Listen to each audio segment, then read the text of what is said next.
चलो भाई स्टार्ट किया जाए। लास्ट लेक्चर है हमारा, लेक्चर नंबर 10, ठीक है। इसके बाद ये हमारा चैप्टर खत्म हो जाएगा, ठीक है।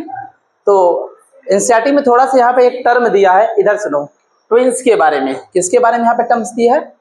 ट्विंस। अगर मैं आप लोगों से पूछूं कि ये जो ट्विंस है होता क्या है, मतलब जुड़वा बच्चे कैसे बनते हैं, आज उसके बारे में थोड़ा सा जानेंगे, ठीक है। सबसे पहले ये जानो कि ट्विंस जो होते हैं ना, वो दो होते हैं। कितने होते हैं? एक होता है मोनोजाइगोटिक ट्विन, एक होता है डाइजाइगोटिक ट्विन, है ना। और एक और यहाँ पे ले लो जिसको हम कंजॉइंट ट्विंस बोलते हैं। क्या बोलते हैं? कभी इंस्टाग्राम में रील्स वगैरह देखा है या यूट्यूब पे देखा है कि कुछ बच्चे पैदा होते हैं जिनकी गर्दन अलग अलग होती है लेकिन बॉडी एक ही होती है, जुड़ी होती है ना। किसी का है ना पैर और एक्स्ट्रा निकले होते हैं, हाथ जुड़े हुए होते हैं, बॉडी अलग अलग होती है, देखा होगा। तो ऐसे ट्विंस को बोलते हैं कंजॉइंट ट्विंस। क्या बोलते हैं हम? Conjoint twins. तो चलो आज हम ट्विंस के बारे में बात कर लेते हैं। एक होता है हमारा यहाँ पे मोनोजाइगोटिक,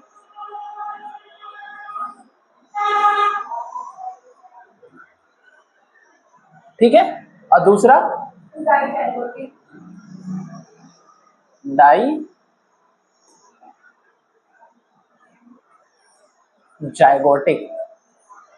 चलो, और एक हम यहां पे रख लेते हैं कंजॉइंट।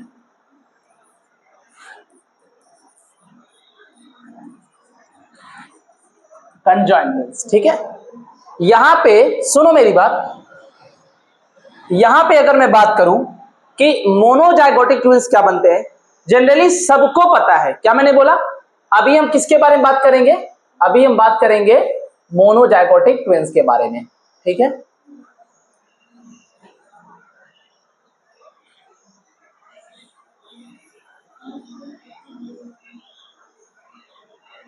अभी हम किसके बारे में बात करेंगे? Monozygotic twins. तुम सबको यह पता होगा कि जो फीमेल की ओवरी होती है, क्या मैंने बोला?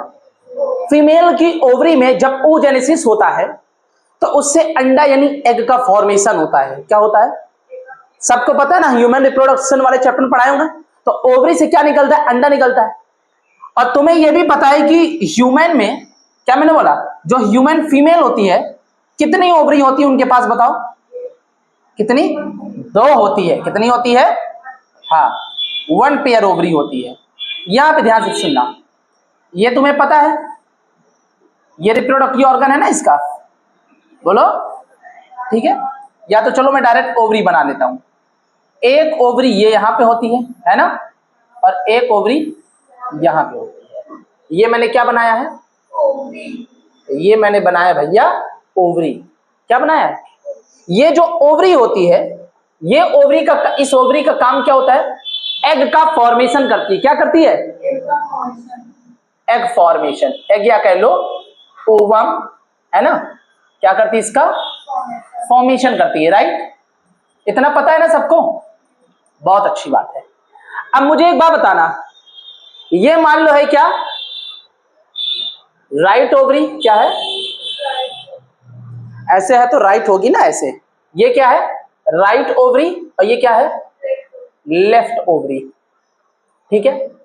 ये तुम्हें पता होना चाहिए कि जनरली होता क्या है कि एक महीने में राइट ओवरी से एक अंडा निकलेगा और दूसरे महीने में फिर लेफ्ट वाली से। तो ऐसे चांसेस क्या होते हैं? बनते हैं, कभी इधर से कभी इधर से, कभी इधर से कभी इधर से। हर मंथ ओवरी से अंडा निकलना, ओवरी चेंज होता है। क्या होता है? ठीक है। लेकिन कभी कभी क्या होता है कि एक मंथ में दोनों ओवरी से अंडे बन जाते हैं। क्या बन जाते हैं? दोनों ओवरी से अंडा बन जाता है। फिर वहां पे वो डाइजाइगोटिक ट्विंस पड़ेंगे, ठीक है। तो अभी हम क्या बात कर रहे हैं? किसके बारे में? Monozygotic twins. अब यहां पे हुआ क्या कि ध्यान से सुनना, बहुत अच्छे से सुनना। इधर मैंने बनाया ये फैलोपियन ट्यूब। ये क्या है? ये देखो क्या है ये? हाँ, ये है फैलोपियन ट्यूब। पता है ना? Fallopian tube. अब हुआ क्या, ये जो ओवरी है, इस ओवरी से रिलीज हुआ क्या, अंडा। क्या रिलीज हुआ, ठीक है। ये यहां पे क्या दिख रहा है तुमको, एग दिख रहा है। क्या दिख रहा है, ये है एग, या कह लो ओवा। क्या है, अब तुम्हें पता है ओवरी से अंडे का रिलीज होना, उसे हम बोलते हैं क्या, ओव्यूलेशन। क्या बोलते हैं, क्या बोलते हैं, इतनी बात समझ में आ गई। अब ये जो अंडा होगा, ये कहां जाएगा बताओ, ये अंडा कैप्चर करेगी कौन, ये अंडा कैप्चर करेगी फिम्बरी। कौन कैप्चर करेगी, ठीक है ना। तो क्या लिखोगे, एग कैप्चर्ड बाई फिम्बरी। बताओ समझ में आ गया ये। अब हुआ क्या, यही जो अंडा है, क्या है ये अंडा, ये जाकर के पहुंचा कहां पे, एम्पुला वाले रीजन में। फैलोपियन ट्यूब के कहां, पता ना, यहीं पे फर्टिलाइजेशन होता है ना। यहां पे मैंने पहुंचा दिया क्या, अंडा। क्या पहुंचा दिया, ये है एग। क्या है ये, अब क्या हुआ, जब कोई मेल पार्टनर फीमेल पार्टनर के साथ क्वाइटस करता है, क्या करता है, क्वाइटस, तो क्वाइटस करने पर यहां पे क्या होता है, स्पर्म इंटर करता है ना, फीमेल वेजाइना में, फिर सर्विक्स ऊपर चढ़ता है, यूट्रस में, फिर ये यहां पहुंच गया। ये क्या है, स्पर्म है। क्या है ये, स्पर्म।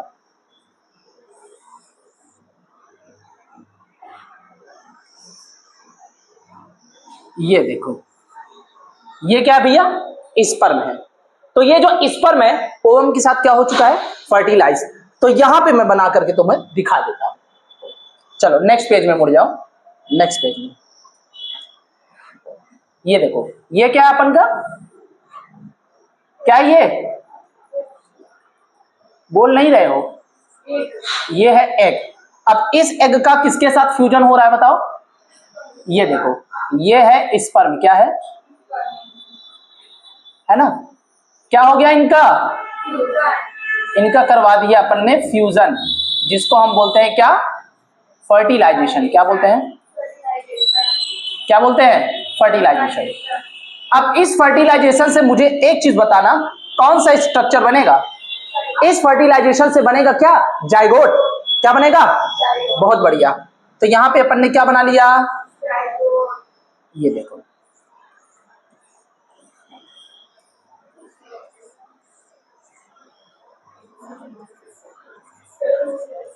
जाइगोट बोलो या फर्टिलाइज्ड एग बोलो। क्या बोलो, फर्टिलाइज्ड एग। बताओ समझ में आया क्या, समझ में आया। यहां पे ये क्या है, फर्टिलाइज्ड एग या जाइगोट। इसकी जोना पेल्यूसिडा मेम्ब्रेन वगैरह होती है, सबको पता है, ठीक है ना। तो हम मेम्ब्रेन पढ़ेंगे नहीं, क्योंकि हमको जो बताना है आज हम वो बता के रहेंगे। अब क्या होता है, ये जो फर्टिलाइज एग यानी जाइगोट है, अब ये कितने सेल में डिवाइड कर जाती है, 2 सेल में। कितने, 2 सेल में। तो यहां पे ध्यान से देखना,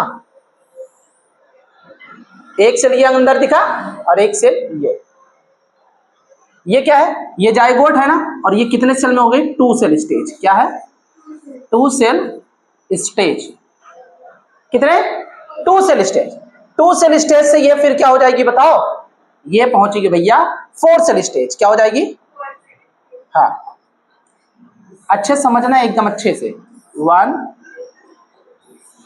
2 3, ठीक है, 4 सेल स्टेज हो गई ना। क्या हो गई, 4 सेल स्टेज,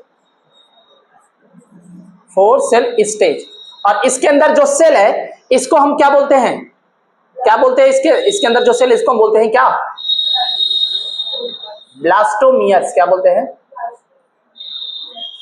ब्लास्टोमियर्स बोलते हैं। क्या बोलते हैं, ठीक है। फिर होता क्या है, ये बीच से टूट जाती है। क्या हो जाती है, ये जो है सेल, ये बीच से क्या हो जाती है, टूट जाती है, यानी ये डिवाइड कर जाती है। क्या कर जाती है, ये देखो, एक ये और एक ये, ठीक है।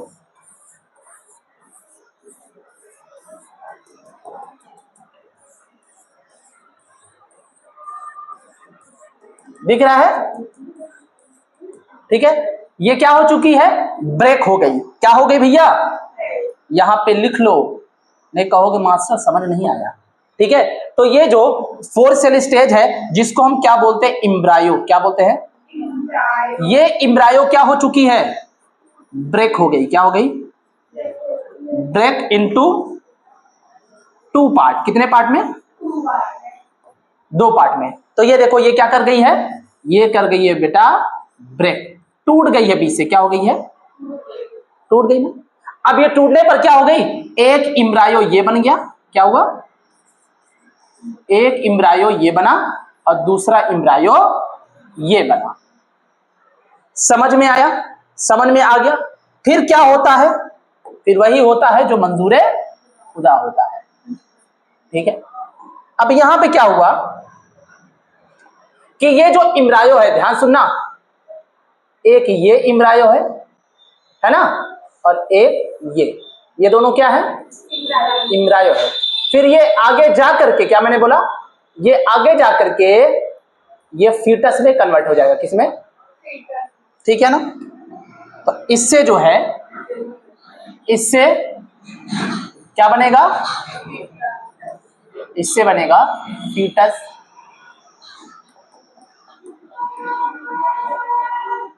क्या बनेगा, और इससे भी क्या बनेगा, फीटस कह लो या बेबी। समझ में आया, समझ में आया। तो एक चीज तुमने यहां पे समझा, यहां पे मैंने ये बताना चाहा कि भैया सर जी एक एग एक स्पर्म के साथ फर्टिलाइज हुआ, जाइगोट बना, यानी फर्टिलाइज हो गया। अब ये फर्टिलाइज एक इम्ब्रायो में कन्वर्ट हो गया, और जब इम्ब्रायो टूट गया तो 2 हिस्से में बट गया, और ये 2 हिस्से में जो इम्ब्रायो बट गया वो आगे जाकर के बेबी क्या कर लिए, बना लिए। सही बात है ना। ये जो ब्लास्टोमियर सेल्स है इसमें पाए जाते हैं स्टेम सेल्स, क्या पाए जाते हैं, स्टेम या जर्म सेल्स, क्या है। तो अब मुझे एक चीज बताना, जो जर्म सेल इसमें पाया गया था, क्या वही जर्म सेल इनमें नहीं पाया जा रहा है, पाया जा रहा है ना, सही बात है ना। तो इसका मतलब यह हुआ कि अगर ये वाला फिटस, क्या मैंने बोला, अगर ये वाला फिटस क्या बना, ये अगर गर्ल बना, क्या मैंने बोला, गर्ल क्या बना, तो ये भी क्या बनेगी, गर्ल बनेगी, क्या बनेगी। अगर ये वाला बॉय बना तो ये वाला भी क्या बनेगा, बॉय बनेगा, यानी मेल या फीमेल, ठीक है। समझ में आया। तो इसका मतलब समझे कि ये एक टाइप का मोनोजाइगोटिक ट्विन है, क्या है, मोनोजाइगोटिक का मतलब एक ही जाइगोट, क्या मैंने बोला, एक ही जाइगोट से बनने वाला जो ट्विंस होता है उसे हम क्या बोलते हैं, मोनोजाइगोटिक ट्विंस। कैसा ट्विंस है ये, मोनोजाइगोटिक। मोनो का मतलब एक, जाइगोटिक का मतलब एक ही जाइगोट से बनने वाला ट्विन, इसीलिए इसको हम क्या बोलते हैं, आइडेंटिकल ट्विंस। क्या बोलते हैं, आइडेंटिकल ट्विंस। समझ में आया, समझ में आया क्या, ये ठीक। अभी हमने क्या बताया था, मोनोजाइगोटिक ट्विंस। अभी क्या हुआ, अब हमको बताना है क्या, डाइजाइगोटिक ट्विंस। क्या बताना है, चल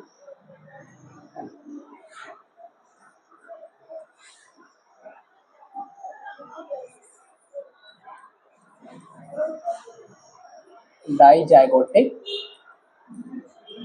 ट्विंस। तो इसमें क्या होगा बताओ, क्या होगा इसमें, अलग अलग ओवरी से, क्या मैंने बोला, ठीक है। एक भैया ये ओवरी है और एक ये क्या है, ये है राइट ओवरी, और ये क्या है, लेफ्ट ओवरी, ठीक है। समझ में आया, ठीक है। अब तुम यहां पे बना दो भैया फैलोपियन ट्यूब, क्या बना दो, ठीक है। एक ये फैलोपियन ट्यूब है ना, और एक ये फैलोपियन ट्यूब, ठीक है। अब हुआ क्या, इससे क्या बना, एग बना, बोलो हाँ, ठीक है। ये एग है और ये भी क्या रिलीज करी, प्रोसेस कौन सा था, ओव्यूलेशन, कौन सा।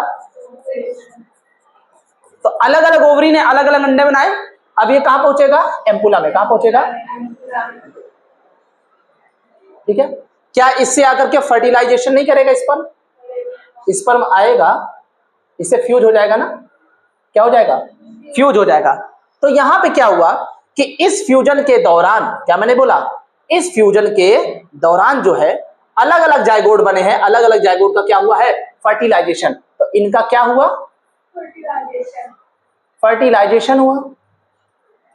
फर्टिलाइजेशन से ये क्या बनाएंगे? इम्ब्रायो बनाएंगे। क्या बनाएंगे? और इम्ब्रायो से क्या बनाएंगे? फीटस बनाएंगे। क्या बनाएंगे? या कह लो बेबी बनाएंगे। ठीक है ना? और ये भी क्या होगा बताओ? फर्टिलाइजेशन हुआ इनका, जिससे क्या बनाएंगे? इम्ब्रायो। इम्ब्रायो से ये क्या बनाएंगे? बेबी बनाएंगे। क्या बनाएंगे? अब मैं एक बात बता दूं, क्योंकि इनका जाइगोट अलग अलग था, क्या मैंने बोला? इनका जाइगोट अलग अलग था, इसीलिए ये क्या बन सकती है? ये जो फीटस है, अगर ये गर्ल होगा, ठीक है, तो जरूरी नहीं कि ये गर्ल है, ठीक है ना? अगर ये गर्ल होगा, जरूरी नहीं कि ये गर्ल हो, ये बॉय भी बन सकता है। क्या बन सकता है? ठीक है ना? अगर ये बॉय है, जरूरी नहीं ये बॉय हो, ये क्या बन सकता है? गर्ल ही बन सकता है। क्या बन सकता है? ठीक है? या दोनों को दोनों बॉय बन सकते हैं, या दोनों को दोनों गर्ल बन सकते हैं, या एक गर्ल एक बॉय हो सकता है, लेकिन इनका जो चेहरा होता है वो कभी भी मैच नहीं करेगा। समझ में आया? इनका जो फेस होता है वो कभी भी मैच नहीं करेगा। ठीक है? तो ऐसे ट्विंस को हम क्या बोलते हैं? डाइजाइगोटिक ट्विंस या नॉन आइडेंटिकल या फ्रेटर्नल ट्विंस भी बोलते हैं। Non identical twins. समझ में आया? तो इनका क्या होगा बताओ? Face do not match. Do not match. समझ में आया? अच्छा एक बार बताओ, अगर ये जो मोनोजाइगोटिक ट्विन है, अगर इस बंदे ने मोबाइल चलाया और फेस अपना लगा लिया, फेस लॉक लगाया, तो अगर ये चाहे तो फेस लॉक खुल सकता है ना? खोल लेगा ना? लेकिन इनकी फिंगरप्रिंटिंग मैच नहीं करेगी, क्योंकि ये जो फिंगर होता है ना, ये जो रेखाएं होती है, ये चेंज होती है। ठीक है? इनका जो, तो अगर इनकी बात करते हैं तो इनमें क्या होता है? सेम टू सेम, या बोल लो डिट्टो कॉपी। क्या? डिट्टो कॉपी बनती है यहाँ पे। क्लोन जिसको बोलते हैं, क्या बोलते हैं? क्लोन। बताओ मेरे भैया, समझ में आ गया? कोई दिक्कत? ठीक है, नहीं दिक्कत है ना? लास्ट एक हम ऐड करते हैं यहाँ पे, कंजॉइंट ट्विंस। कौन सा?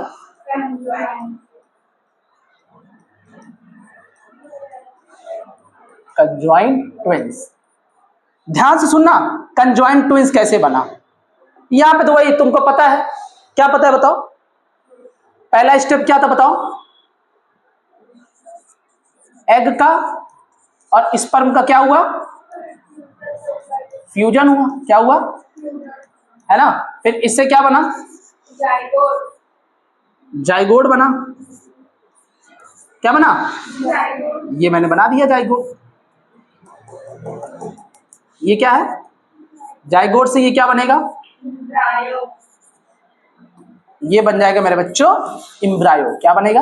इम्ब्रायो। बहुत बढ़िया। क्या है ये? इम्ब्रायो। अब जानते हो क्या होगा? होता क्या है कि ये जो इम्ब्रायो तुमको दिख रहा है, ये बीच से अलग तो नहीं होते हैं, लेकिन इनकी ब्लास्टोमियर सेल्स बीच से फट जाती है। क्या हो जाती है? ऐसे, जैसे देखो ऐसे दिल नहीं बनाते हैं, ये ऐसे वाला जोड़े रखते हैं, तो ये इम्ब्रायो है। क्या है? अब ये क्या हो गया? ऐसे जुड़ा हुआ है। क्या है? ठीक है ना? तो इनका मतलब इनकी मेम्ब्रेन बीच से धस जाती है, तो इनका स्ट्रक्चर कुछ ऐसे देखने को मिलता है। ये ऐसे, बताओ, बीच से टूटी गया? बीच से टूटी गया? नहीं टूटी। कहाँ टूटी? कह रही हाँ टूटी, जबरदस्ती नहीं टूटी ना। ये देखो इनके ये वाले सेल्स यहाँ पे हैं, ये देखो, क्या अलग हुए? क्या ये बीच से नहीं अलग हुए? तो इसमें क्या करोगे बताओ? ब्लास्टोमियर सेल्स क्या हो गए?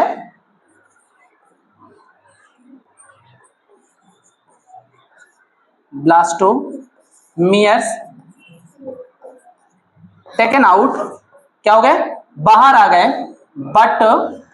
But embryo do not divided. लेकिन इम्ब्रायो डिवाइड यहां पे नहीं हुआ। फिर होगा क्या, इसका जो बच्चा पैदा होगा या तो भाई उसका गर्दन चिपका होगा या तो हाथ क्या होंगे, कुछ अलग ही टाइप के होंगे। तो ऐसे ट्विंस, इससे क्या बनेगा बताओ, इससे बनेगा कंजॉइंट ट्विंस। क्या बनेगा, कंजॉइंट ट्विंस। यानी कि ये देखो, ये एक बॉडी है, क्या है, ठीक है। अब हो सकता है इसका एक गर्दन ये, इसका एक गर्दन ये, ठीक है।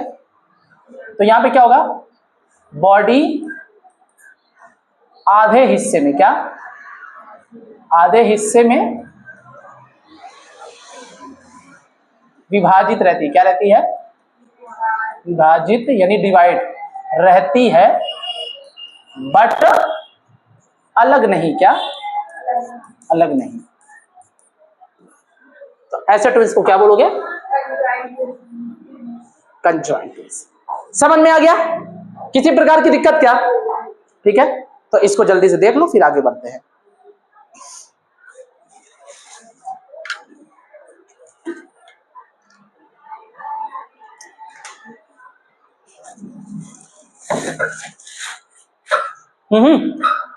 समझ में आया, नहीं आया? रीमा, क्या होता है मोनोजाइगोटिक ट्विंस, क्या होता है?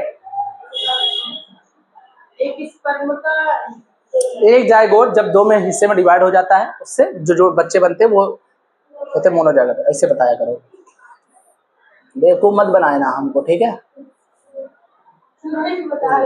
चलो नेक्स्ट, अब हम आते हैं साइटोप्लाज्मिक इनहेरिटेंस में। किसमें आते बेटा? मास्टर तुम बहुत पढ़ाते हो यार, सही बात। इतना पढ़ाते पढ़ाते जिंदा कैसे हो? क्योंकि मेरा काम ही है पढ़ाना। ध्यान से सुनना, मैंने क्या बोला, नींद आ रही है क्या? छिट्टा मार लो। साइटोप्लाज्मिक इनहेरिटेंस की हम बात करते हैं, तो यहां पे जानते हो क्या होता है? देखो, तुम्हें यह पता है कि एग के अंदर न्यूक्लियस होता है, क्या होता है, और उसके अंदर डीएनए यानी जेनेटिक मटेरियल होते हैं। और जो स्पर्म होता है, स्पर्म के अंदर भी क्या होता है, न्यूक्लियस होता है, उसमें जेनेटिक मटेरियल होते हैं। तुम्हें पता है जब इनका फ्यूजन होता है तो स्पर्म का जो हेड होता है वो न्यूक्लियस के अंदर घुसा, और स्पर्म का जो जेनेटिक मटेरियल है और जो ओवम का, एग का जेनेटिक मटेरियल, वो क्या हो जाता है, फ्यूज हो जाता है। तो इससे ये पता चला ना कि माँ का जो कैरेक्टर है, पिता का जो कैरेक्टर है, वो बच्चे में ट्रांसफर हो जाएगा। सही बात है ना, दोनों का ट्रेट आ जाएगा। लेकिन वो तो हो गया क्या, वो तो हो गया न्यूक्लियस के फ्यूजन के थ्रू जो इनहेरिटेंस हुआ था बच्चों में, जो प्रोजनी में कैरेक्टर है वो हुआ। साइटोप्लाज्मिक इनहेरिटेंस का मतलब होता है, तुम्हें पता है कि मदर का जो साइटोप्लाज्म में प्रेजेंट माइटोकॉन्ड्रिया होती है, क्या होती है, वही उनके बच्चों में ट्रांसफर होती है। लेकिन फादर का जो माइटोकॉन्ड्रिया होता है स्पर्म के अंदर, वो ट्रांसफर, समझ में आया, समझ में आया, ठीक है ना। तो अगर देखा जाए हमारी जो सेल है, हमारी सेल का हर एक जो माइटोकॉन्ड्रिया है वो हमारी मम्मी से आया है। किससे आया है, किससे आया है, मम्मी से आया है। फादर से क्या आया है, जो उसके अंदर न्यूक्लियस का जेनेटिक मटेरियल था वो आया है, और माँ का भी जो न्यूक्लियस का जेनेटिक मटेरियल है वो भी आया है। लेकिन यहाँ पे माँ के ओवम के अंदर जो साइटोप्लाज्म है, जो लिक्विड होता है, सेमी फ्लूइड सब्सटेंस, उसमें जो माइटोकॉन्ड्रिया होता है, इधर देखो, जो माइटोकॉन्ड्रिया होती है, माइटोकॉन्ड्रिया के अंदर भी क्या होती है, जेनेटिक मटेरियल होता है। क्या होता है, पता है ना कि माइटोकॉन्ड्रिया सेमी ऑटोनॉमस ऑर्गेनेल होती है एनिमल सेल में, और प्लांट में प्लास्टिड, क्लोरोप्लास्ट सुना है, उसके अंदर भी क्या होती है, जेनेटिक मटेरियल होती है ना। तो वो मदर का जो माइटोकॉन्ड्रिया है वो बच्चे में क्या हो गया, पास हो गया। अगर पता चला कि माइटोकॉन्ड्रिया जो होती है, सुनना, बहुत अच्छा क्वेश्चन है, नीट में आता है, बोर्ड में भी पूछता है, पहले बता दे रहा हूं, वो जो मदर का जो माइटोकॉन्ड्रिया है, अगर उसमें कोई दिक्कत या म्यूटेशन हुआ तो इसका मतलब मदर से जो बच्चों के अंदर जा रहा है उनमें क्या हो जाएगी, उनमें भी आ जाएगी दिक्कत। क्या आ जाएगी, इसको बोलते हैं माइटोकॉन्ड्रियल डिसऑर्डर। क्या बोलते हैं, माइटोकॉन्ड्रियल डिसऑर्डर फ्रॉम मदर। क्या मैंने बोला, लेकिन फादर से तो कुछ होने वाले नहीं है, है ना, क्योंकि फादर का तो माइटोकॉन्ड्रिया हमारे में आया नहीं। अगर माँ के न्यूक्लियस के अंदर जो जेनेटिक मटेरियल, उसमें दिक्कत नहीं है, लेकिन माइटोकॉन्ड्रिया जो ट्रांसफर हुआ है हमारे अंदर माँ से, अगर उसमें दिक्कत है तो हमको भी क्या हो जाएगा, दिक्कत हो जाएगा। तो यही जो माइटोकॉन्ड्रियल के अंदर जो डीएनए होता है वो साइटोप्लाज्म से जब प्रोजनी में ट्रांसफर हो जाती है, यानी माइटोकॉन्ड्रियल के डीएनए के अंदर जो कैरेक्टर होते हैं मदर का, वो ट्रांसफर हो गए किसके अंदर, उनके प्रोजनी में ट्रांसफर हो गए, उसे ही हम बोलते हैं साइटोप्लाज्मिक इनहेरिटेंस। समझ में आया, क्या बोलते हैं उसको? Cytoplasmic inheritance. इसको हम एक्स्ट्रा न्यूक्लियर इनहेरिटेंस भी बोलते हैं। क्या बोलते हैं सर? एक्स्ट्रा न्यूक्लियर का मतलब क्या होता है? देखो ये मां का एग है, क्या है? मां का एग है ना, और यहां पे ये क्या होती है उसकी? न्यूक्लियस। क्या है? और न्यूक्लियस के बाहर जो एरिया होता है उसको एक्स्ट्रा न्यूक्लियर इनहेरिटेंस बोलते हैं। क्या बोलते हैं? Extra nuclear inheritance. और यही एक्स्ट्रा न्यूक्लियर इनहेरिटेंस के पास पाया जाता है क्या? इसी में माइटोकॉन्ड्रिया। क्या पाया जाता है? समझ में आया? माइटोकॉन्ड्रिया एनिमल, ठीक है ना, एनिमल से ट्रांसफर होगा। लेकिन उधर क्या होगा? प्लांट में। क्या मैंने बोला? जो प्लांट होती है, प्लांट में भी तो माइटोकॉन्ड्रिया और एक चीज और पाई जाती है जिसको क्या बोलते हैं? क्लोरोप्लास्ट। क्या बोलते हैं? अभी समझो। तो क्या है cytoplasmic inheritance? This is the inheritance of certain traits through the cytoplasm of egg instead of through nuclear genes. यानी कि न्यूक्लियर जीन्स के अलावा साइटोप्लाज्म में, यानी एग के साइटोप्लाज्म में जो माइटोकॉन्ड्रिया पड़े हैं उसका जो डीएनए ट्रांसफर यानी जेनेटिक मटेरियल जो ट्रांसफर हो रहा है प्रोजेनी में, है ना, यानी क्रोमोसोम पर जो प्रेजेंट है उसे ही हम क्या बोलते हैं? Cytoplasmic inheritance. इसको हम यूनिपेरेंटल इनहेरिटेंस भी बोलते हैं। यूनिपेरेंटल का मतलब है एक ही पेरेंट से ट्रांसफर हो रहा है ट्रेट, किसमें? प्रोजनी में। यानी अब वो पेरेंट बताओ, फादर है कि मदर है? मदर है। Organelle inheritance, mitochondria cell organelle है ना, तो ऑर्गेनल ट्रांसफर हो रहा है ना, उसका डीएनए ट्रांसफर हो रहा है। मैटरनल इनहेरिटेंस यानी केवल मदर से उसकी प्रोजनी में, बच्चे या बच्ची में जा रही है। समझ में आया?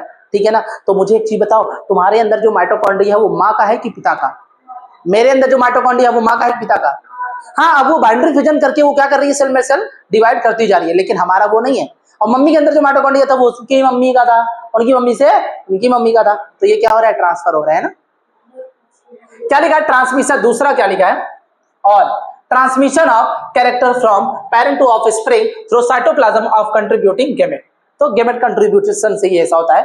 It occurs becomes some cell organelle like mitochondria and chloroplast के बीच में ये होता है। ठीक है, आगे देखो। माइटोकॉन्ड्रिया एग ऑफ मदर क्या होती है? माइटोकॉन्ड्रिया जो मदर की एग की होती है वो ट्रांसफर करेगी कैरेक्टर को कहां? प्रोजनी के अंदर। जैसे सुनो, इधर सुनना ध्यान से, ठीक है। ये क्या है? क्या है ये? एग या कह लो ओवा है। क्या है? ठीक है। और इसके अंदर ये क्या है? क्या ये?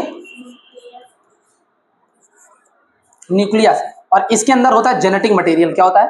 तो हमें इसको पास नहीं करना है, ये तो होगा ही, ये तो पास होगा, लेकिन इसमें प्रेजेंट होता है क्या? क्या है ये? माइटोकॉन्ड्रिया। अब ध्यान से सुनना, ये भैया इसका प्रेमिका आया। कौन आया? कौन है ये? इसका प्रेमिका है, लवर जिसको बोलते हैं। और इसका क्या नाम है? नीमा। क्या नाम इसका? हाँ, क्या नाम है? तुम्हें पता है कि स्पर्म के अंदर जो जेनेटिक मटेरियल होता है, क्या मैंने बोला? ये देखो, ये न्यूक्लियस है ना इसका। ये क्या है? इसका न्यूक्लियस क्या करेगा? इसके साथ क्या करेगा? फ्यूज करेगा। क्या करेगा? फ्यूज करेगा। सही हुआ ना। अब ये आगे जाकर के किसमें ट्रांसफॉर्म हो जाएगा? जाइगोट में। किसमें? किसमें? यानी ये है फर्टिलाइज्ड एग। क्या है? तो इसका मतलब ये समझे कि यहां पे जो स्पर्म है, स्पर्म का न्यूक्लियस, मदर का एक का न्यूक्लियस, ये दोनों फ्यूज हो गए हैं। क्या हो गए हैं? फ्यूज हो गए हैं ना। तो ये इसके अंदर क्या है? Genetic material. क्या है? जेनेटिक मटेरियल किसका है? यहाँ पे ये फादर का भी है और किसका है ना, और किसका है? मदर का भी है। किसका है? यानी ये दोनों क्या स्टोर कर रहे हैं? कैरेक्टर। क्या स्टोर कर रहे हैं? ट्रेट या कैरेक्टर्स को, राइट। अब एक चीज बताना, यहां पे माइटोकॉन्ड्रिया नहीं पड़े हैं? ओए होए होए होए, ये क्या है? माइटोकॉन्ड्रिया है ना? बोलो हाँ है, बोलो यार। अब मुझे बताओ, अब ये जो जाइगोट फर्टिलाइज हो, ये जो फर्टिलाइज जाइगोट है ना, अब ये क्या होगा? इम्ब्रायो में कन्वर्ट हो जाएगा। किसमें? किसमें? इम्ब्रायो में। ये क्या है? तो मुझे एक बात बताना, क्या इसमें तुमको माइटोकॉन्ड्रिया नहीं मिलेगा? ये क्या है? माइटोकॉन्ड्रिया। क्या है? और यही माइटोकॉन्ड्रिया जाकर के जब बेबी बनेगा इससे, उसमें क्या हो जाएगा? ट्रांसफर हो जाएगा। क्या हो जाएगा? ट्रांसफर हो जाएगा बेबी में। तो इसका मतलब माइटोकॉन्ड्रिया और कहीं गया नहीं, बल्कि किसमें आ गया, प्रोजनी में। किसका, मदर का माइटोकॉन्ड्रिया, किसका, फादर का यहाँ पे नहीं आता है, इसीलिए इसको माइटोकॉन्ड्रियल इनहेरिटेंस भी हम बोलते हैं। तो ये हम किसकी बात कर रहे थे बताओ, इन एनिमल, है ना, इन एनिमल केस, है ना, एनिमल केस या कह लो ह्यूमन। ठीक है, समझ में आ गया।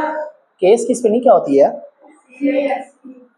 इतना गंदा हो गया, समझ में आया, कोई दिक्कत, कोई दिक्कत नहीं ना। सुनो, एक चीज सुनना, तुम्हें क्या पता होना चाहिए, ये माइटोकॉन्ड्रिया है, ये क्या है ना,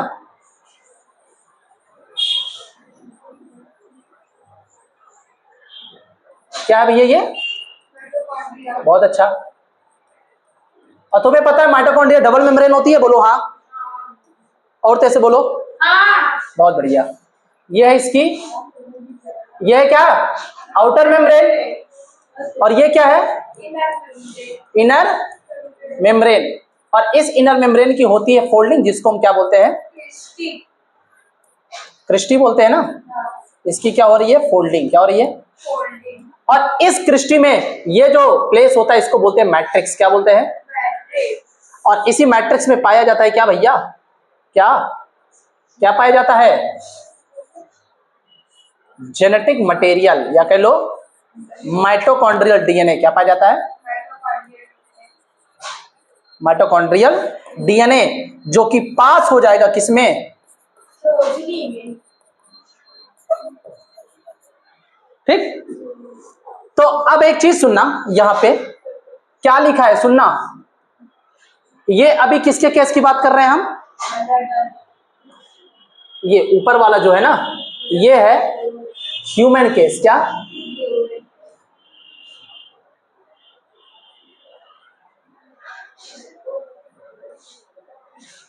ह्यूमन केस में, ठीक है। इफ मदर डिजीज, अगर मां भी, मदर डिजीज है, क्या है, मदर क्या है, मदर डिजीज का मतलब है मां को बीमारी है, ठीक है। तो उनका जो माइटोकॉन्ड्रिया अगर बच्चों में आया तो ऑल ऑफ स्प्रिंग क्या हो जाएंगे, डिजीज हो जाएंगे। इफ मदर नॉर्मल है, अगर मां नॉर्मल है तो ऑल ऑफ स्प्रिंग नॉर्मल। अगर फादर, तो अगर क्या, इफ फादर डिजीज, क्या है, फादर डिजीज है, तो ऑल ऑफ स्प्रिंग वो भी नॉर्मल होगी, क्या होगी, क्या होगी। अब सुनना, फादर डिजीज्ड है, क्या है, फादर डिजीज्ड हो चाहे ना हो, फादर का माइटोकॉन्ड्रिया तो आ ही नहीं रहा है, तो बच्चों को कोई फर्क पड़ेगा क्या। अगर फादर के माइटोकॉन्ड्रिया में कोई डिफेक्ट हो, कोई म्यूटेशन हो, तो वो जब बच्चे में आ ही नहीं रहा है तो बच्चा बीमार कैसे पड़ेगा, नहीं पड़ेगा ना। समझ में आया, ठीक। अब ये किसके केस में है, इन केस ऑफ प्लांट, किसके, प्लांट के केस में। प्लांट के केस में देखो क्या है, इफ मदर ग्रीन, क्या मैंने बोला, मदर ग्रीन है, यानी प्लांट जो है वो क्या है, जो फीमेल प्लांट अगर वो ग्रीन है तो उसका प्लास्टिक ट्रांसफर होगा, तो जितने भी ऑफस्प्रिंग यानी प्लांट्स बनेंगे उसके, वो भी क्या होंगी। इफ मदर पेल या कलरलेस, है ना, यानी माँ की अगर पत्तियां कैसी है, प्लांट कैसे पीला है या कलरलेस है, तो उनके ऑफस्प्रिंग भी कैसे होंगे, पेल या कलरलेस। कहने का मतलब अगर ये पीला है तो ये भी पीला होगा, नहीं है तो नहीं होगा, क्योंकि ये सब किसकी वजह से हो रहा है, प्लास्टिड की वजह से। किसकी वजह से, क्रोमोप्लास्ट, क्लोरोप्लास्ट, ल्यूकोप्लास्ट पढ़ा है ना, ठीक है ना। कलरलेस किसकी वजह से होगा, ल्यूकोप्लास्ट। पीला किसकी वजह से हो सकता है बताओ, क्रोमोप्लास्ट। अगर ग्रीन है तो क्लोरोप्लास्ट, ठीक। इफ मदर वेरीगेटेड, अगर मदर वेरीगेटेड, वेरीगेटेड का मतलब जानते हो क्या होती है, कुछ ऐसी लीफ देखी जिसमें बीच बीच में व्हाइट व्हाइट, येलो येलो, लंबी लंबी पत्तियां देखी होंगी ना, वो वेरीगेटेड लीफ होती है, ठीक है। तो ऑफ स्प्रिंग में भी, तो जरूरी नहीं ऑफ स्प्रिंग भी वेरीगेटेड हो, ऑफ स्प्रिंग ग्रीन भी हो सकती है ना, पेल येलो कलर भी हो सकती है, और वेरीगेटेड भी हो सकती है। बताओ समझ में आया, कोई दिक्कत बानू के, दिक्कत बानूगा, नहीं है दिक्कत, आगे बढ़ जाए। चलो इसको समझो, फिर हम बढ़ते हैं पेडिग्री एनालिसिस पे, आज का हमारा लास्ट टॉपिक, ठीक।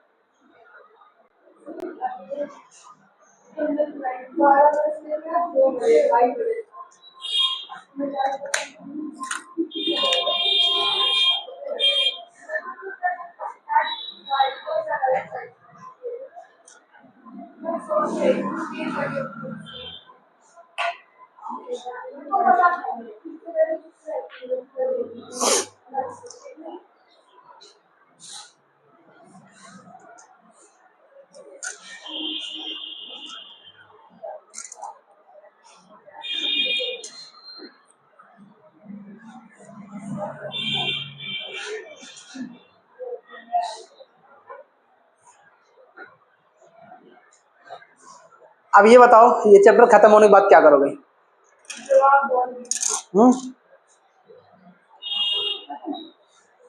छुट्टी चाहिएगा 2 दिन के लिए? चाहिए तो बताओ, नहीं तुम नहीं देंगे। It's on you all.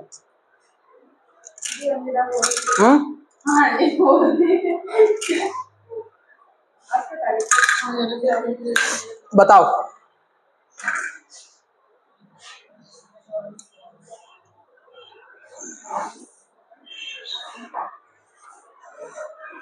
सुनो, अब हम बात करने वाले हैं पेडिग्री एनालिसिस के बारे में। किसके बारे में? किसके बारे में? Pedigree analysis. ये लास्ट में हम इसलिए पढ़ा रहे हैं क्योंकि थोड़ा टफ होता है, इसीलिए हम लास्ट में पढ़ा दे रहे हैं। खा लिए ना? पेडिग्री एनालिसिस जानते हो क्या है? पढ़ो क्या लिखा है। This is a method used in genetics to study the inheritance of traits और genetic disorder in a family across generation. जानते हो क्या है? जनरेशन टू जनरेशन पेरेंट से प्रोजनी में जो बीमारी देखी जा रही है, हम उसकी जो है पेडिग्री एनालिसिस करके पता कर सकते हैं, यानी उनमें क्या जेनेटिक डिसऑर्डर है। यानी हमारे जो पूर्वज थे उन्हें हमारे पेरेंट्स में, हमारे पेरेंट्स में हम में हुआ, अब हमारे में हमारे बच्चे में क्या हो सकता है। तो ये क्या है, क्या लिखा है? Family across generation. तो जनरेशन टू जनरेशन जो बीमारी होने वाली है या हो रही है या हो चुकी है, उस जेनेटिक डिसऑर्डर के बारे में पता करना हमको थ्रू द पेडिग्री एनालिसिस। यहाँ पे एक फैमिली ट्री बनाया जाता है। क्या बनाया जाता है? फैमिली ट्री बनाया जाता है, जिसके थ्रू हम क्या करते हैं, किसी भी प्रकार का जेनेटिक डिसऑर्डर हम पता कर सकते हैं। तो यहाँ पे कुछ साइन दिए हुए हैं, इसको कैसे तुमको पता करना है, ध्यान से सुनना। यहां पे लिखा है, देखो अगर ये ऐसे तुमको नॉर्मल दिख रहे हैं, क्या दिख रहे हैं? अगर ये ऐसे नॉर्मल है तो इसको हम मेल बोलते हैं। क्या बोलते हैं? तो ये हमारा क्या दिख रहा है? मेल। क्या दिख रहा है? मेल। और ये हमारा नॉर्मल क्या है? फीमेल है। अगर तुमको ऐसा दिख रहा है तो ये क्या है? फीमेल है ना? अगर तुमको ऐसा दिखेगा एनसीईआरटी में ये बॉक्स इस तरह, तो इसे जानते हो क्या बोलते हैं? Sex unspecified. सेक्स अनस्पेसिफाइड का मतलब जानते हो? हमें नहीं पता कि ये फीमेल पैदा हुई है या मेल। समझ में आया? सेक्स अनस्पेसिफाइड का मतलब होता है कि हमें नहीं पता कि ये मेल है या फीमेल। समझ में आया? यहां पे देख रहे हो क्या है? ये होली खेल लिए है। क्या खेल लिए हैं? देखो होली खेल लिए ना, ये मेल होली खेल लिया, फीमेल होली खेल लिया, और ये ऐसी होली खेला है जो पता ही नहीं चल रहा है कि कौन है, लड़का या लड़की। तो ध्यान सुनना, ये जो है ये अफेक्टेड इंडिविजुअल है। क्या है? तो ये मेल अफेक्टेड है और ये क्या है? फीमेल अफेक्टेड है। और ये वो बंदा अफेक्टेड है या वो बंदी अफेक्टेड है जिसका हमें जेंडर पता नहीं है कि लड़का है या लड़की है, बेटेवा है कि बिटिया है। समझ में आया? तो ये मेल है, ये फीमेल है। अगर कलर भरता हुआ दिख गया तुमको तो अफेक्टेड क्या हो गया? Affected. Affected female, affected male, affected female, affected sex unspecified. अब देखो ये मेल है, ये बाबू क्या है? मेल, और ये क्या है? फीमेल है। तो इसके बीच में तुमको एक लाइन दिख रही है। क्या दिख रही है? एक लाइन दिख रही है ना? इस मेल का फीमेल के साथ हमने क्या कर दिया? मैटिंग कर दिया। क्या कर दिया? मैटिंग हम तभी करवाएंगे, यानी रिप्रोडक्शन तभी करवाएंगे जब इनके बीच में क्या होगी? शादी। क्या होगी? और हम इनके शादी में पहुंचेंगे। क्या करेंगे? इनके शादी में पहुंचेंगे। ठीक है? तो ये जो मीटिंग हो रही है, पता है क्या है?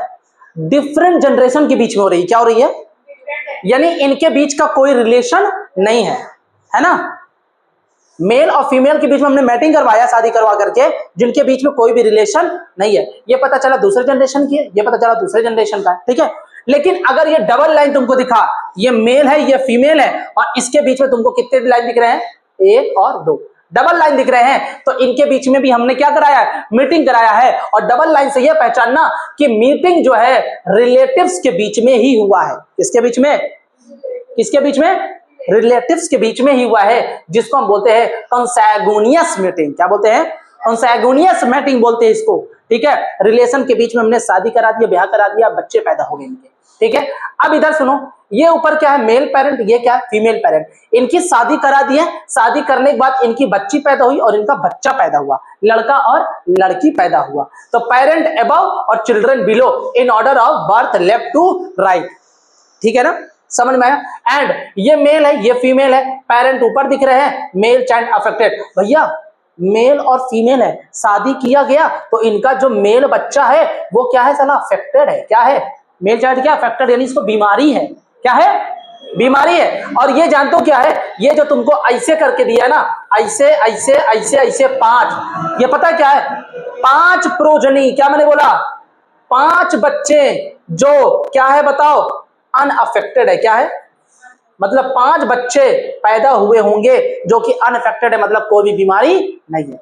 अब ये 5 बच्चे एक बार बताओ क्या है, क्या है, ये मेल भी हो सकता है। क्या हो सकता है, ठीक है ना, ये मेल नहीं है, मेल नहीं, ये सेक्स अनस्पेसिफाइड है। क्या है, 5 बच्चे जिनका हमें जेंडर नहीं पता है। समझ में आया, ठीक। चलो देखो ये किस में मदद करता है हमको, ओए इधर किस में मदद करता है, whether a trait is inherited और नॉट। जो ट्रेट है वो पास हुआ कि नहीं हो प्रोजनी में, हाउ इट इज पास, और हुआ तो कैसे पास हुआ, वेदर इट इज डोमिनेंट, क्या डोमिनेंट वाला पास हुआ है या रिसेसिव वाला पास हुआ है या सेक्स लिंक्ड वाला पास हुआ है, यानी एक्स क्रोमोसोम या वाई क्रोमोसोम। ठीक है, यहां क्या लिखा है, analysis of trait in several generation of a family is called, यानी अगर आप उस ट्रेट की एनालिसिस करते हो जनरेशन टू जनरेशन, है ना, एक फैमिली ट्री बना करके, उसको हम क्या बोलते हैं, कैटेगरी। क्या बोलते हैं जी, कैटेगरी एनालिसिस। बहुत बढ़िया, बहुत बड़ा एक दिन नाम करोगी तो, बहुत बड़ा नाम। ये देखो, ये मैं हाथों हाथों रंग दिया, normal male, normal female, sex unspecified, male है या फीमेल है अपन को पता नहीं है। ठीक है, ये क्या है सर जी, ये मेल है बीमार है। क्या है सर जी, फीमेल है बीमार है। सर जी ये पता नहीं कौन है बड़ बीमार है ना। ठीक है, ये क्या है सर, ये लड़का है ये लड़की है, हमने क्या किया, इनके बीच में शादी करवा दी ज्योति गेस्ट हाउस में। कहाँ करवाई है, और हम लोग क्या करवाए हैं, गठबंधन करवाए थे। क्या करवाए थे, गठबंधन इसलिए करवाए क्योंकि इनका रिलेशन अलग अलग है, इनके बीच का कोई रिलेशन नहीं है। समझ में आया, और इनके बीच में हमने शादी कराया, सर जी इनके बीच में शादी कराया, लेकिन ये दोनों रिलेटिव्स निकल गए। क्या निकल गए, कंसैगुनियस मीटिंग हमने करवाया, यानी रिलेटिव्स के बीच में करवाया। यहाँ पे ऊपर पेरेंट, नीचे बच्चे इनके दिख रहे हैं, ऊपर पेरेंट है और जो बच्चा पैदा हुआ है मेल जो चाइल्ड है अफेक्टेड है, 5 अनअफेक्टेड ऑफस्प्रिंग यहाँ पे दिख रहे हैं। बताओ क्या चीज, अरे भैया काहे नहीं हो सकती है, ये दिखाया गया है ना, अभी आगे बताएंगे ना। हाँ फीमेल भी हो सकती है, नहीं हो सकती है, अभी आगे बताएंगे। ठीक, चलो अब सुनो, कौन कौन से डिजीज के बारे में पेडिग्री एनालिसिस पता कर सकते हो, haemophilia, colour blindness, sickle cell anaemia, thalassaemia जैसे बीमारी तुमको पता कर सकते हो। बोलो हाँ, चलो भैया, अरे गजब कनेक्शन होता है। चलो भाई, कहाँ चलो, कहीं इधर सुनो, इसका फंडा क्या है, ध्यान सुनना, फंडा याद करना। ठीक है, फंडा कैसे याद करोगे सर, जैसे अंडे खाते हैं लोग, नहीं गलत बात। देखो इधर देखना, इफ पेरेंट आर नॉर्मल, अगर पेरेंट नॉर्मल है, क्या है, पेरेंट नॉर्मल है और उनकी जो प्रोजनी है, क्या मैंने बोला, उनकी जो प्रोजनी है वो क्या निकल गई, डिजीज्ड। क्या निकल गई, तो उसका मतलब can not be dominant chart, इसका मतलब वो बीमारी डोमिनेंट वाली नहीं है। डोमिनेंट का मतलब ना तो वो एक्स लिंक्ड डोमिनेंट होगा, ना तो वो ऑटोजोमल डोमिनेंट होगा। ठीक है ना, तो वो क्या होगा, ऑटोजोमल रिसेसिव होगी। क्या होगी, समझ में आया। अगर यहाँ पे ऐसे याद करना ही है, लिखना है बोर्ड में, इतना ही करके आना है, फुल में फुल, क्या मैंने बोला, फुल में फुल नंबर। अगर फादर नॉर्मल है और जो डॉटर है उसकी डिजीज है, यानी फादर नॉर्मल था और डॉटर क्या थी, डिजीज थी। इसका मतलब मदर डिजीज रही होगी, भले फादर नॉर्मल है। तो can not be x linked recessive disorder, तो वो एक्स लिंक्ड रिसेसिव डिसऑर्डर नहीं है, एक्स लिंक्ड रिसेसिव डिसऑर्डर नहीं है। अगर मदर डिजीज है और सन क्या है, नॉर्मल है, तो can not be x linked recessive chart, ये भी नहीं है। इसको याद करना पड़ेगा, फंडा याद करना पड़ेगा। मदर अगर नॉर्मल है और सन क्या है, डिजीज है, can not be x linked dominant, ये भी एक्स लिंक्ड डोमिनेंट नहीं हो सकता। याद कर लेना इसको बैठे घर में, ठीक है। अब समय ही समय तुम्हारे पास है। चलो अब हम क्या करते हैं, क्रॉस कराते हैं। क्या कराते हैं, क्या कराते हैं? चलो क्वेश्चन नंबर 1,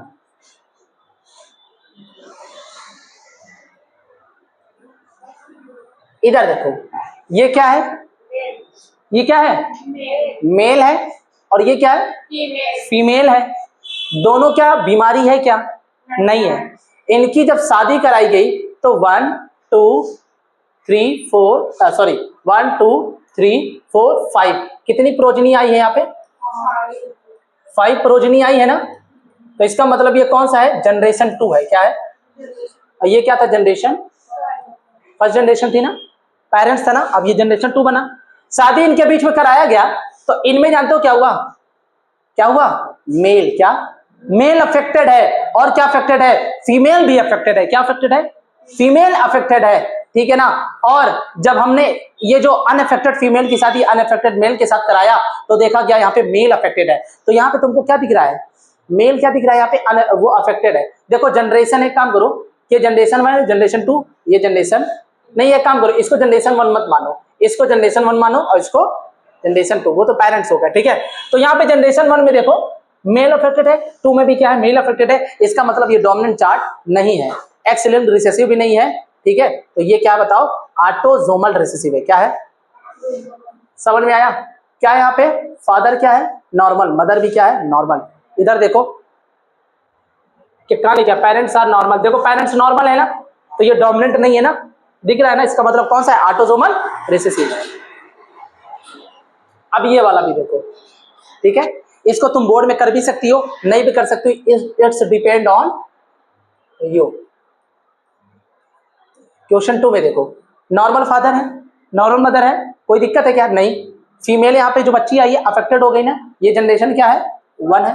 क्या है, जनरेशन 1, और ये क्या है, जनरेशन 2, ये जनरेशन 3, और ये इसका जनरेशन 4 आया ना। अब एक चीज बताना, नॉर्मल है सब, मेल और फीमेल, ये फीमेल और मेल क्या आए हैं, अफेक्टेड आए हैं, अफेक्टेड आए हैं। अब इस अफेक्टेड फीमेल के साथ ही नॉर्मल मेल से करवा दो, यहाँ पे कुछ नहीं आया ना, यहाँ पे बीमारी स्किप हो गई, यहाँ पर भी स्किप हो गई। लेकिन अब देखो यहाँ पर जो भी मेल आए हैं वो क्या है, डिजीज्ड है। क्या है, डिजीज्ड है। इसका मतलब ये भी क्या है, ऑटोसोमल डोमिनेंट नहीं है, एक्स लिंक्ड डोमिनेंट नहीं है, एक्स लिंक्ड रिसेसिव नहीं है, ये ऑटोसोमल रिसेसिव है, ठीक है। चलो इसको देखो, ये कौन सा, क्वेश्चन 3। देखो इसमें मेल क्या है, मेल यानी जो फादर है क्या है, अफेक्टेड है, क्या है, बीमारी है, ठीक है। तो इसकी शादी नॉर्मल फीमेल के साथ कराई गई तो फीमेल अफेक्टेड है और मेल भी अफेक्टेड पैदा हुआ, ठीक है। 50-50 का रेशियो एकदम वो आया है। देखो अब हुआ क्या, इस अफेक्टेड फीमेल की शादी नॉर्मल मेल के साथ कराया तो यहाँ पे जनरेशन स्किप हो गई, लेकिन यहाँ पे मेल अफेक्टेड है, यहाँ पे भी मेल अफेक्टेड है, यहाँ पर तो कोई अफेक्टेड नहीं, स्किप है। तो डोमिनेंट चार्ट तो नहीं है, एक्स लिंक्ड भी नहीं है, ऑटोसोमल रिसेसिव है, ठीक है। क्या है ये, ऑटोसोमल रिसेसिव, ठीक है।